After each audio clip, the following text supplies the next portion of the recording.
Hello friends, જાદુની જડીબુટ્ટી.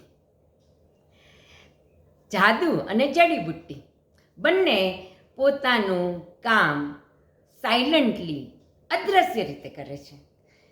કેવી રીતે કામ થાય છે એ દેખાતું નથી, પણ પરિણામ એનું દેખાઈ આવે છે. તો આ જાદુઈ જડીબુટ્ટી શું છે? એક બહુ સરસ વાત છે. રમેશ અને મહેશ બે મિત્રો. રમેશ આસ્તિક, મહેશ નાસ્તિક. રમેશ સત્સંગમાં જાય, વ્યાખ્યાનમાં જાય, રોજ જાય. તો મહેશે એકવાર પૂછ્યું કે રમેશ, તું રોજ વ્યાખ્યાનમાં જાય છે, તું મને કહેશ તેને શું યાદ રહ્યું, તે શું અનુભવ્યું? એટલે રમેશે હસીને કીધું કે હું તને એક પ્રશ્ન પૂછું મહેશ, કે તારા લગ્નને કેટલા વર્ષ થયા? તો મહેશ કે 10 વર્ષ થયા. પણ એને આ વસ્તુને શું લાગે વળગે? તો કે પણ મારી વાત તો સાંભળ. અચ્છા, આ 10 વર્ષમાં તારી પત્ની એટલે કે ભાભીએ તને શું ખવડાવ્યું, ક્યારે ખવડાવ્યું, કેવું લાગ્યું તને, એ તું કે.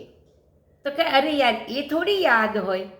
હા, શરૂમાં થોડુંક ભાવે ન ભાવે થતું હતું, કારણ કે અલગ કલ્ચર, અલગ પરિવાર, અલગ ટેવ, ખાવા પીવાની રીત અલગ. પણ ધીરે ધીરે બધું ભાવવા માંડ્યું. મારો ટેસ્ટ કેળવાતો ગયો અને હવે મને એની બધી જ વાનગી જે પણ બનાવે એ બધું બહુ જ ભાવે છે.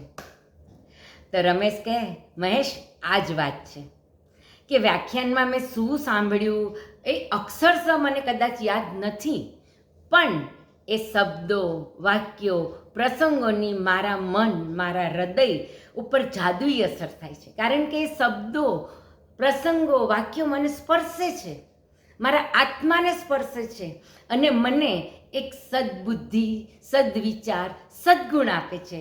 મારા આત્માને નિર્મળ બનાવે છે, મારા મનને કેળવે છે. આ છે એની અસર.